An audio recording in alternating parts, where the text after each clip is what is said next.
80 के दशक में राम मंदिर आंदोलन शुरू होने के बाद अयोध्या देश की राजनीति के तमाम उतार चढ़ाव की साक्षी रही है। आजकल अयोध्या इसलिए चर्चा में है कि राम मंदिर से चढ़ावा चोरी का एक बड़ा मामला सामने आया है।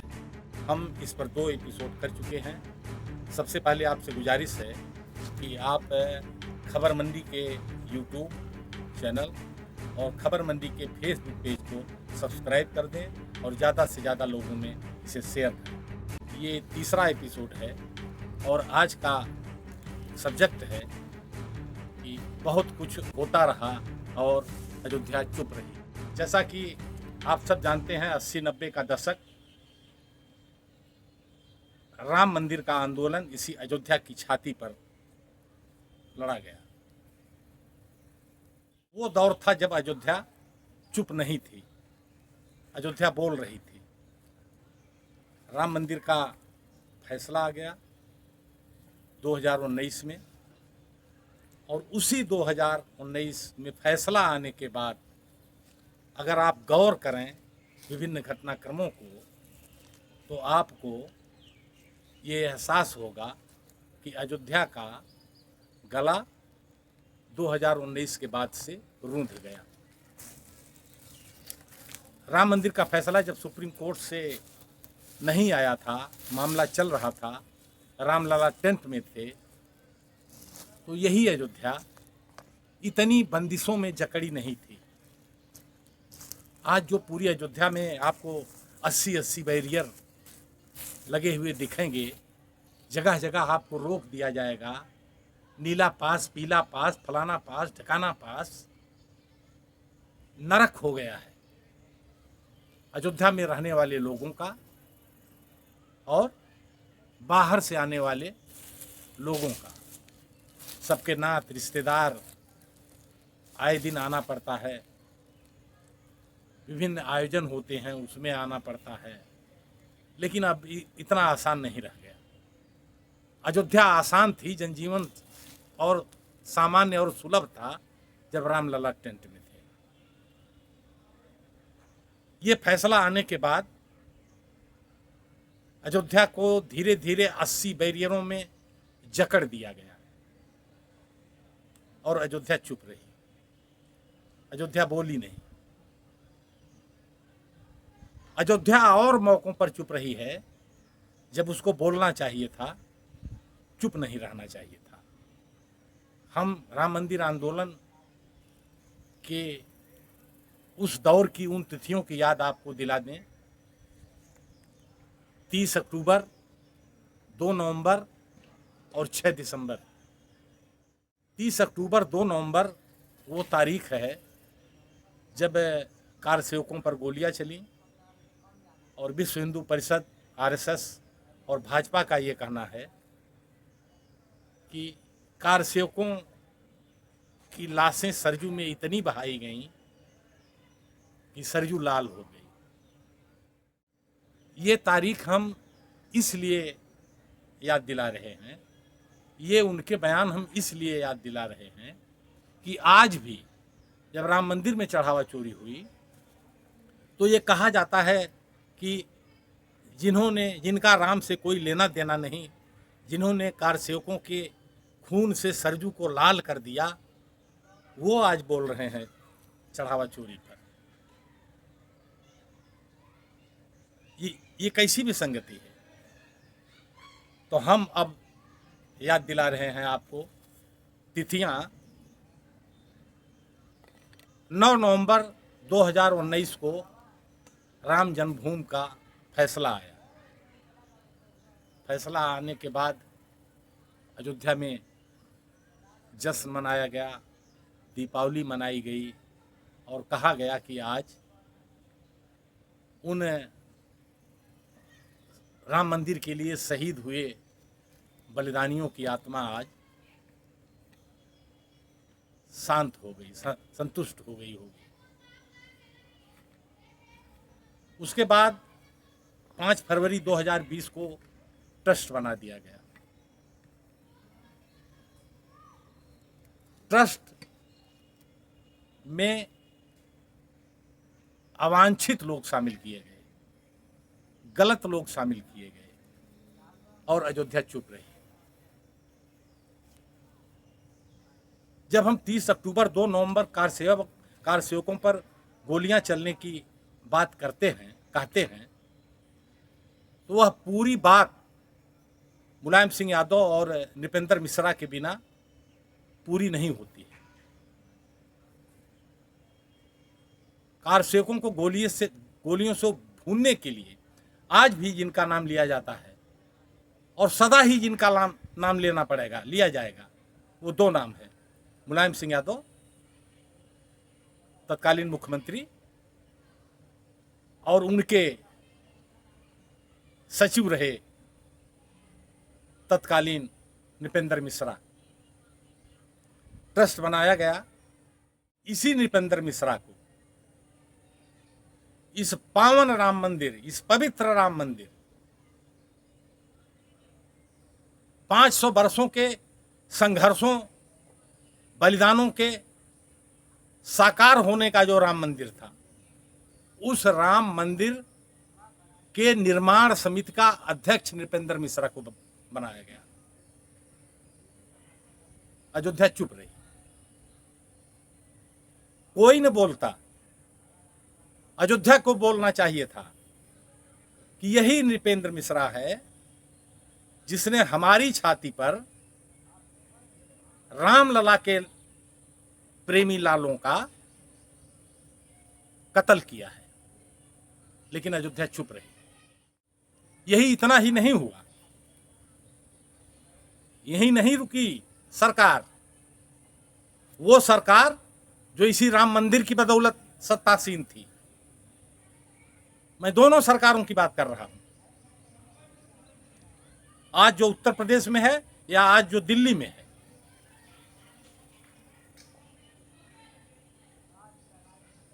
इन्होंने नृपेंद्र मिश्रा को राम मंदिर निर्माण समिति का अध्यक्ष बना दिया। क्या सोच रही होगी जो लोग बलिदान हुए हैं? क्या सोच रहे होंगे वो लोग जिन्होंने इस राम मंदिर के लिए लाठियां खाई हैं? क्या सोच रहे होंगे सूर्यवंश क्षत्रिय जिन्होंने पगड़ी और जूते त्याग दिए थे? लेकिन नहीं, ये किया गया और केंद्र की सरकार ने, मोदी की सरकार ने किया। दूसरा, मोदी की उसी सरकार ने, तत्कालीन सरकार ने 2023 में मुलायम सिंह यादव को मरणोपरांत पद्म विभूषण सम्मान दिया और अयोध्या चुप रही। कोई प्रतिकार नहीं किया अयोध्या ने। यह आज भी मांग कर सकते हैं और प्रधानमंत्री मोदी से मांग कर सकते हैं। अयोध्या आज भी मांग कर सकती है, केंद्र सरकार से मांग कर सकती है, प्रधानमंत्री नरेंद्र मोदी से मांग कर सकती है कि ट्रस्ट से तत्काल नृपेंद्र मिश्रा को हटाइए। मुलायम सिंह यादव को दिया गया पद्म विभूषण सम्मान वापस लीजिए। लेकिन नहीं, अयोध्या की घिघी बंध जाएगी यह करने में। यह तो जरूर कहेंगे कि हाँ, सरयू लाल कर दिया था, इन्हीं दोनों लोगों ने लाल कर दिया था। तो क्यों अपनी छाती पर बैठाए हो?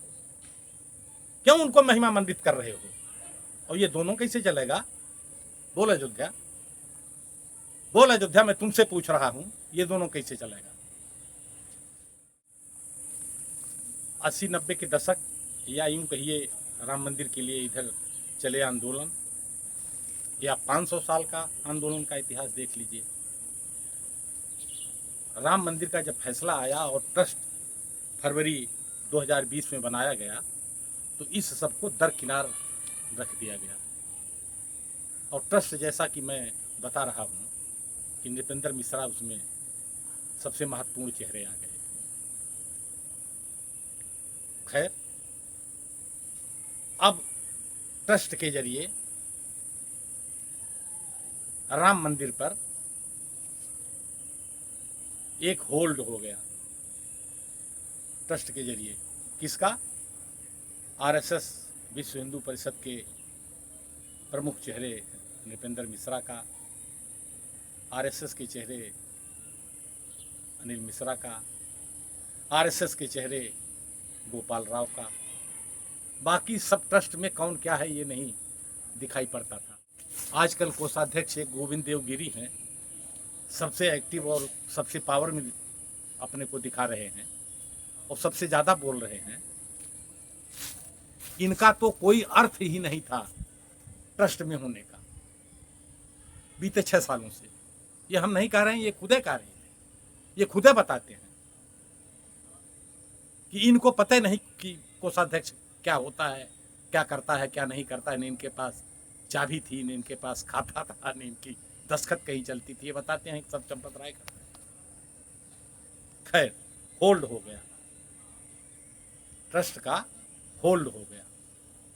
स्वाभाविक है, अब राम मंदिर को सबसे बड़ा मंदिर दिखाना था अयोध्या में ट्रस्ट को। उस दिशा में ट्रस्ट जुट गया, जमीनें खरीदी जाने लगी, विस्तार होने लगा, निर्माण शुरू हो गया। अयोध्या एक बार फिर चुप रही जब इस मंदिर की प्राण प्रतिष्ठा हुई। जग जानता है, ट्रस्ट खुद कहता है कि वो अधूरा मंदिर था, उसका कलश बना ही नहीं था, धर्म ध्वज दंड स्थापित ही नहीं हुआ था, ध्वजा तक नहीं लगी थी, लेकिन उसमें प्राण प्रतिष्ठा कर दी गई। क्यों? इसलिए कि अयोध्या चुप रही, कोई नहीं बोलता, कहीं से आवाज नहीं उठती। अयोध्या से आवाज उठनी चाहिए थी। और अयोध्या अगर खड़ी हो गई होती कि ये अनर्थ हो रहा है, ये गैर सनातनी हो रहा है, तो किसी की मजाल नहीं थी कि वो प्राण प्रतिष्ठा कर देता। लेकिन अधूरे मंदिर में जिस मकसद से प्रतिष्ठा की गई, उस मकसद को रामलला ने ध्वस्त कर दिया। इसी अयोध्या में ही ध्वस्त कर दिया। पता नहीं इनकी आंख खुलेगी कि नहीं खुलेगी। मैं वो मामले बता रहा हूं जब अयोध्या को बोलना चाहिए था और अयोध्या चुप रह गई। दूसरा, किस राम मंदिर का संघर्ष अयोध्या कर रही थी? किस रामलला के लिए अयोध्या संघर्ष कर रही थी इतने वर्षों? कथित बाबरी मस्जिद में जो 1952 में रामलला का प्राकट्य हुआ था, जिन रामलला का, जो रामलला तब से लेकर के अब तक मुकदमा लड़े, जिन रामलला की डिग्री हुई, जो रामलला पक्षकार थे, जिनका मंदिर बनाने के लिए, देखरेख के लिए ट्रस्ट बनाने का सुप्रीम कोर्ट ने निर्देश दिया, सरकार ने जिसके लिए ट्रस्ट बनाया, उसी ट्रस्ट ने उन विराजमान रामलला के साथ धोखा किया, छल किया और एक प्रतियोगिता करा करके, 72 मूर्तियों की प्रतियोगिता करा करके एक काली मूर्ति ला करके यहां बैठा दी। पूरे अवध के क्षेत्र में दूसरी कोई इस ऐसा स्वरूप मिलेगा रामलला का? चाहे बाल स्वरूप हो, चाहे राजा का स्वरूप हो, चाहे बनवासी का स्वरूप हो, ये मिलेगा? लेकिन ट्रस्ट ने ये निहायत ही धूर्तपने का काम किया और अयोध्या चुप रही। विकास की बात देखिए, विकास शुरू हुआ। मैं अयोध्या के लोगों से पूछना चाहता हूं, लता मंगेशकर का अयोध्या के लिए, अयोध्या के उन्नयन के लिए, अयोध्या की स्थापना के लिए, अयोध्या के धर्म कर्म के लिए लता मंगेशकर का क्या योगदान था? क्या योगदान था? अयोध्या को पुनर्स्थापित, पुनर्बसाया था विक्रमादित्य ने। वह विक्रमादित्य चौक बनता, लेकिन नहीं, लता मंगेशकर का चौक बना दिया गया और सबसे भव्य अयोध्या का पहला चौक बना दिया गया और अयोध्या चुप रही।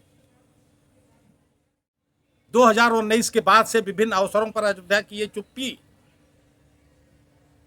अयोध्या के नाश का कारण बन रही है।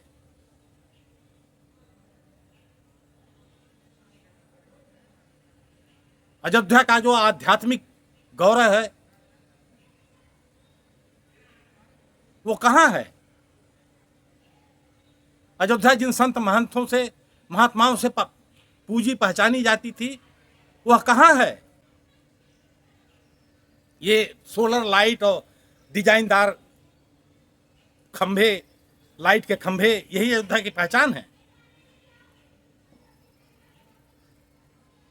और इधर राम मंदिर में चढ़ावा की चोरी हुई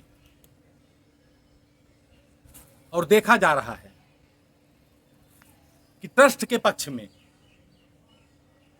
चोरों के पक्ष में बोलने वाले अयोध्या से ज्यादा निकल रहे हैं और अयोध्या कुढ़ी हुई, कलंकित हुई, कोने में दुबकी सी बैठी है। अयोध्या चुप है।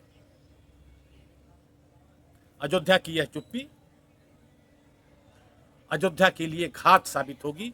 आज बस इतना ही। बहुत बहुत धन्यवाद। कल फिर मिलेंगे नए विषय, नए तर्क, नए तथ्य के साथ। बहुत बहुत धन्यवाद।